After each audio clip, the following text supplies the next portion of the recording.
올리즈TV의 오지입니다. 종이신문의 유익함에 대해서 지난 방송에서 이야기를 했었는데요. 많은 분들이 종이신문을 다시 읽어보고 싶다 이런 의견들을 많이 주셨어요. 그래서 오늘은요, 제가 종이신문을 어떻게 활용하면 좋을까 꾸준히 제가 해왔던 방법들을 정리해 봤습니다. 먼저 저는 일간지랑 경제지를 모두 다 구독해서 지금 보고 있어요. 요즘 국내외로 큰 이슈가 많잖아요. 먼저 국내에서는 대선, 대선이 굉장히 큰 이슈죠. 그리고 해외 이슈로는 러시아랑 우크라이나가 지금 현재 전쟁 중입니다. 그래서 이렇게 국내에 아주 굵직굵직한 이슈들이 많은데요. 만약에 여러분들이 지금 이 영상을 시청하고 계실 때 만약에 국내에 대한 이슈가 이렇게 두 가지가 바로 떠오르게 된다면 여러분들은 그래도 굵직굵직한 이슈에 대해서 잘 흐름을 잡고 있다라고 생각을 하셔도 좋을 것 같아요. 자, 그러면 이제 이런 큰 이슈를요, 내가 맥을 잘 잡고 있다면 신문을 읽을 때 어떠한 일이 생길까요? 그 부분에 대해서 함께 이야기를 해보려고 합니다. 자, 여러분은 신문 기사를 읽다 보면은 이 기사의 내용이 나의 이야기다 라고 생각을 해보신 적이 있으세요? 저는 처음에 신문을 읽을 때는 도통 이게 무슨 이야기인지 잘 모를 때가 많았어요.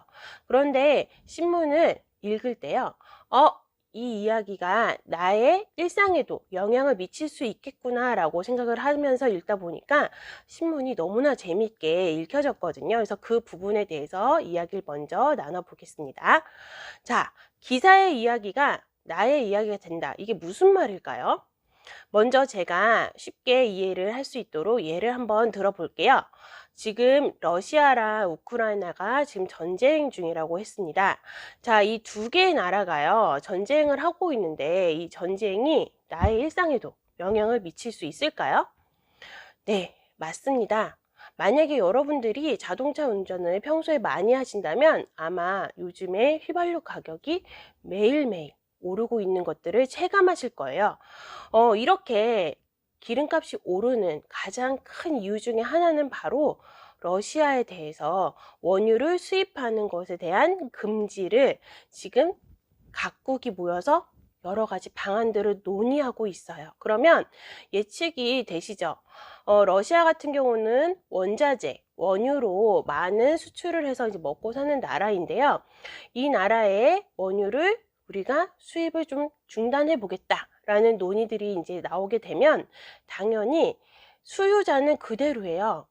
자동차를 타고 있고 뭐 석유가 필요한 공장들은 그대로인데 이 공급이 줄어들게 되면 어떤 일이 벌어질까요? 맞죠? 여러분들이 예측하신 대로 공급은 그대로인데 수요가 만약에 계속 늘고 있다. 아니면 공급은 점점 줄고 있는데 수요는 늘고 있다. 이런 상황이면 가격은 자연스럽게 올라갈 수밖에 없는 상황이 됩니다. 바로 이러한 우려들이 이미 시장 가격에 반영이 되고 있다라고 보시면 돼요. 자, 그러면 우크라이나와 러시아의 이 전쟁은 더 이상 그들만의 전쟁이 아니라 나의 일상에도 영향을 미치는 굉장히 중요한 사건이 되는 거죠. 그래서 이러한 개념으로 여러분들이 신문을 읽다 보면 모든 기사의 내용들이 하나하나 다 나의 이야기로 읽혀지게 됩니다. 요즘에 제가 마트를 가서 장을 보면요, 정말 물가가 많이 올랐다라는 이런 체감들을 하게 돼요. 정말 그냥 적당히 올랐다도 아니고 정말 많이 올랐구나. 이제는 어느 정도 제가 장바구니에다 물건을 담아서 결제를 하면 정말 10만 원이 훌쩍 넘는 경우가 많더라고요. 그래서 어떻게 보면 이러한 물가가 올라가는 것 때문에 많은 사람들이 더 재테크에 관심을 갖게 되는 것 같고요. 이렇게 물가가 올라가는 현상들을 우리가 인플레이션이라고 하죠. 그래서 실제로 정말 앞으로 우리 어떤 세계 경제에 영향을 크게 미칠 이슈 중에 하나가 바로 이 인플레이션이라고 보시면 될 것 같습니다. 정말 돈을 내가 잘 모으고 싶고 불리고 싶은데 그러려면 방법은 제가 볼 때 크게 두 가지인 것 같아요. 첫 번째는 지금 내가 벌고 있는 소득이 갑자기 급격히 증가되는 아니면 다른 부수익이 생겨서 수입원이 또 다른 것들이 창출이 돼서 소득원이 증가되는 경우, 아니면 지금 내 소득은 크게 늘지 않지만 내가 사용하고 있는 소비를 줄여나가는 방법. 이 두 가지 방법에는 크게 뾰족한 수가 없는 것 같습니다. 그래서 만약에 당장 소득을 많이 늘릴 수 있는 상황이 아니라면 아마 대부분 그러실 것 같아요. 그러면 당연히 어떻게 하면 적게 사용할 수 있을까? 그리고 적게 사용한 걸 갖고서 어떻게 하면 잘 불릴 수 있을까에 대한 연구를 지금 다들 많이 하고 있죠. 사실 돈을 불리려면요, 제일 중요한 것 중에 하나가 좋은 양질의 정보가 사실 필요합니다. 그래서 신문은 이런 좋은 양질의 정보를 제공해 주는데 매우 중요한, 저는 연결고리가 된다고 생각을 하고요.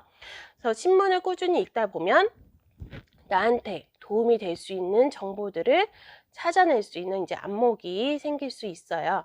그래서 저는 이제 여러분들에게 이런 좋은 안목이 생길 수 있도록 쉽게 따라할 수 있는 신문 읽기 꿀팁에 대해서 제가 4가지로 정리를 해봤습니다. 그래서 이 4가지를 한번 지금 이미 하고 계신 분들도 계실 것 같아요. 그러면 이것들을 내가 어떻게 적용해 볼 수 있을까 함께 고민해 봤으면 좋겠습니다. 먼저 신문은요, 이렇게 쭉 펼치시면 섹션이 나뉘어져 있어요. 그래서 정치, 경제, 사회, 문화, 연애 이렇게 다양한 섹션으로 나눠져 있는데 그 중에서 그래도 우리가 관심 있는 주제는 하나 정도는 있으실 것 같거든요. 그래서 신문에 대해서 내가 처음부터 앞면부터 꾸준히 내가 차근차근 읽어봐야지, 그러면 굉장히 꾸준히 하기가 굉장히 어려운 것 같아요. 그래서 신문을 딱 펼치시고 내가 관심 있는 기사 아니면 관심 있는 섹션부터 읽어 나가는 것.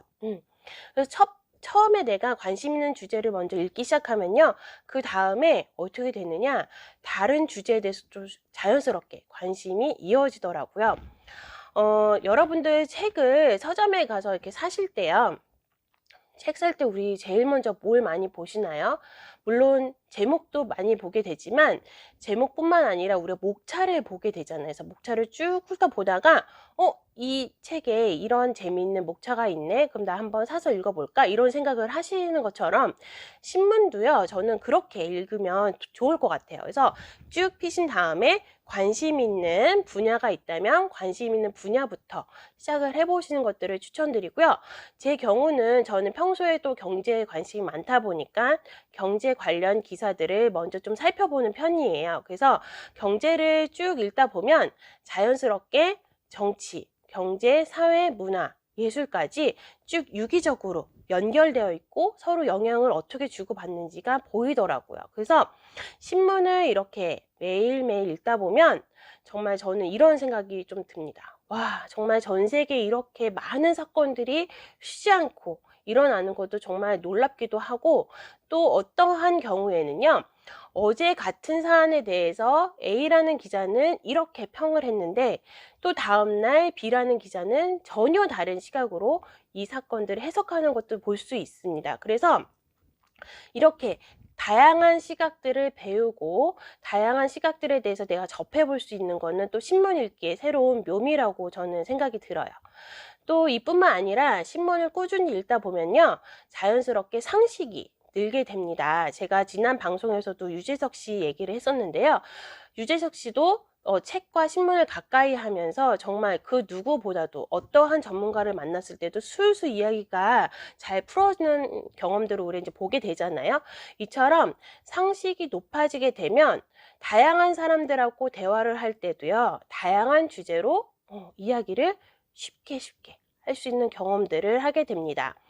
제가 몇 년 전에 아주 굉장히 퀴즈를 잘 맞추시는 어르신에 나오신 프로그램을 본 기억이 있어요. 그 프로그램에서 보니까 이 어르신은 학력이 되게 짧은 분이었어요. 초등학교도 나오지 않아서 이제 그 가정 형편 때문에 내가 나오지 못했는데 그래서 진행자가 물어봤어요. 어떻게 이렇게 퀴즈를 잘 맞추시나요? 라고 했더니 내가 학력은 낮지만 그래도 꾸준히 신문을 가까이 했던 습관이 있다라고 이제 얘기를 하시더라고요. 그래서 신문을 매일 읽다 보니까 그 누구보다도 그쵸. 세상에 돌아가는 이야기, 그다음에 현재 어떤 일들이 발생하는지 너무나 잘 알고 있는 모습들이 저는 굉장히 인상적이었습니다. 그래서 저는 이렇게 꾸준히 하다 보면 꾸준히 한 사람을 우리가 이길 수 없다고 하잖아요. 이렇게 신문 읽기도 꾸준히 하다 보면요. 정말 어느 순간 내가 상식도 늘어 있고 내가 또 알지 못하는 상황에 대해서 잘 이해할 수 있는 그런 안목이 생긴다는 거 말씀을 드리고 싶어요. 그래서 꾸준히 하기 위해서는 먼저 내가 관심 있는 분야부터 읽어보시고 시작해 보신 것들을 추천을 드립니다. 자, 이번 주제는 두 번째, 신문 읽기 꿀팁 두 번째인데요. 헤드라인은 꼭 챙겨보자입니다. 헤드라인은요, 신문을 딱 펼치면 첫 번째 제일 굵은 글씨로 나와 있는 주제가 있어요. 보통 일면에 굵은 글씨로 이렇게 눈에 띄게 글자가 적혀 있는 경우가 많은데요. 사실 신문에 얼굴이라고도 하죠.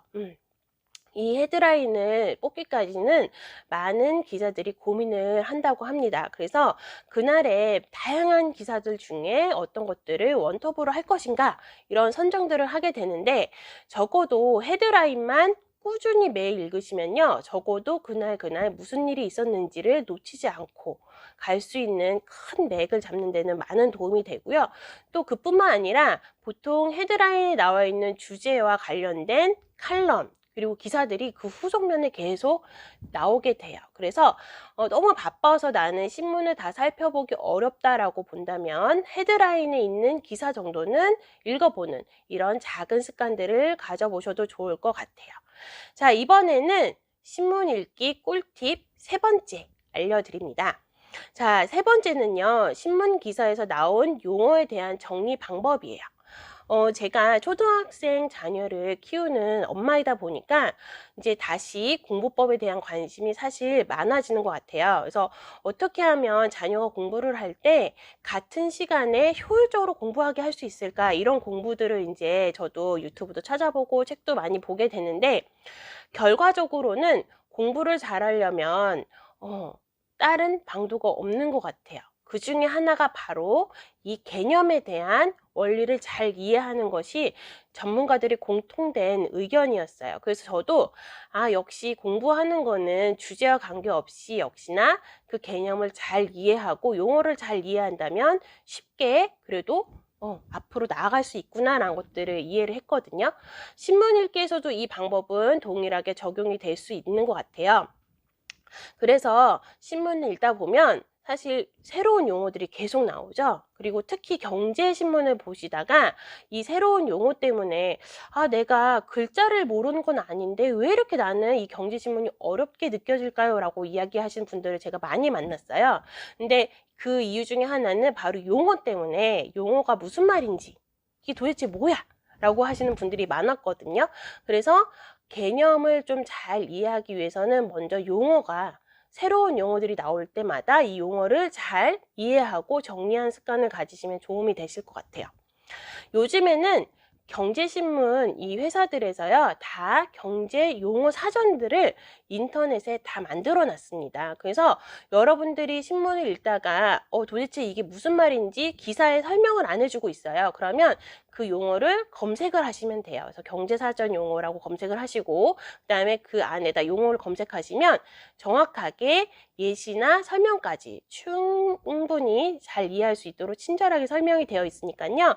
이 용어들을 먼저 정리하시는 것, 이게 굉장히 중요한 습관 중에 하나고요. 이걸 꾸준히 하다 보면은 자연스럽게 금융, 리터러시 능력까지 늘어나게 되는 제가 제 책에서도 소개를 했었는데 금융 지수라고 하는 뭐 예전에 IQ도 있고요. 감성 지능도 있고 하는데 금융 지능이 따로 있어요. 그래서 이제 금융 지능은 결국에 이 금융에 대한 용어 리터러시가 얼만큼 되는지가 결국에는 내 생활에 영향을 미친다라는 부분인데 이 금융 리터러시 기사를 읽을 때 금융과 관련된 경제 기사를 잘 읽어내서 내가 해석할 수 있는 힘, 이걸 기르는 데 굉장히 좋은 방법이 된다. 이 부분들을 말씀을 드립니다. 자, 이제 벌써 마지막 네 번째 꿀팁이 나가는데요. 자, 네 번째 신문 읽기 꿀팁은 바로 신문을 읽다가 내가 굉장히 인상적이었던 컬럼이나 기사들을 발견을 할 때 어떻게 할 것인가입니다. 저는 중요한 기사들, 그리고 어떻게 보면은 앞으로 메가 트렌드가 될 만한 중요한 뭔가 트렌드를 잡아주거나 아니면 인사이트를 줄 수 있는 그런 칼럼들은 따로 보관을 해두는 편이에요. 그래서 신문을 통째로 보관을 하기도 하고 때로는 스크랩을 해서 제가 노트에 정리를 하기도 하는데요.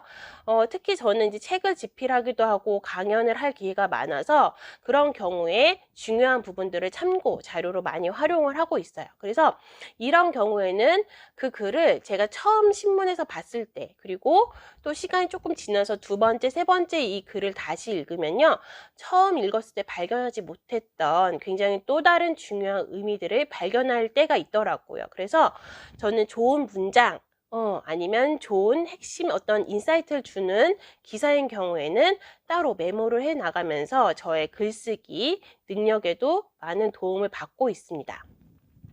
글쓰기 능력뿐만 아니라 요즘에는 또 이렇게 스피치 능력이 또 중요한 핵심 역량으로 이렇게 되고 있어요. 그래서 스피치는 어떻게 보면 말을 굉장히 청산유수로 잘해서 끊임없이 계속 수다스럽게 이야기하는 그런 능력을 의미하지는 않는 것 같아요.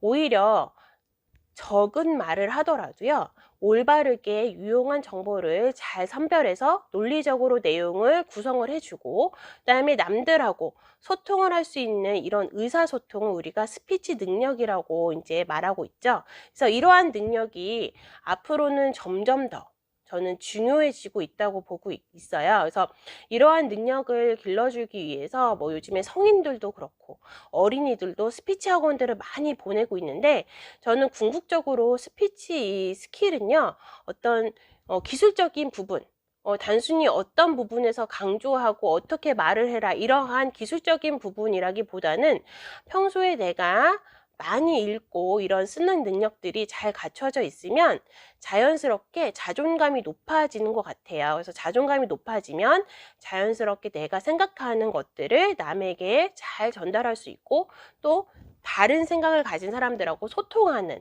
이런 능력도 높아질 수 있다고 저는 생각이 됩니다.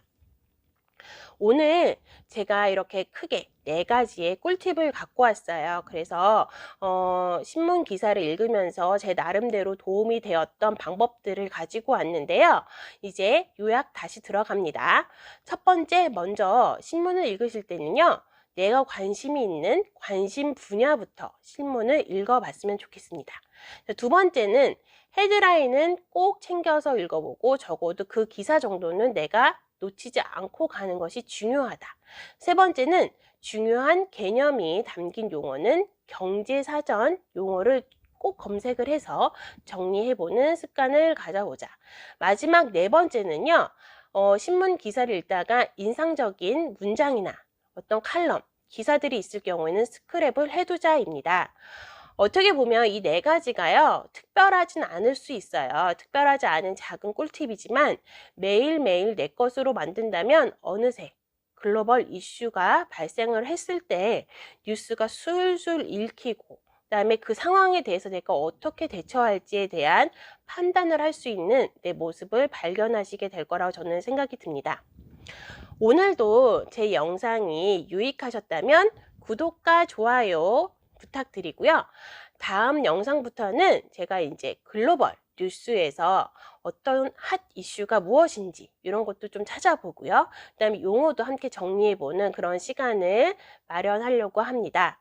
올리치 TV와 함께 우리 부자가 되었으면 좋겠고요. 다음 영상에서도 또 건강한 모습으로 만나길 바랍니다. 안녕.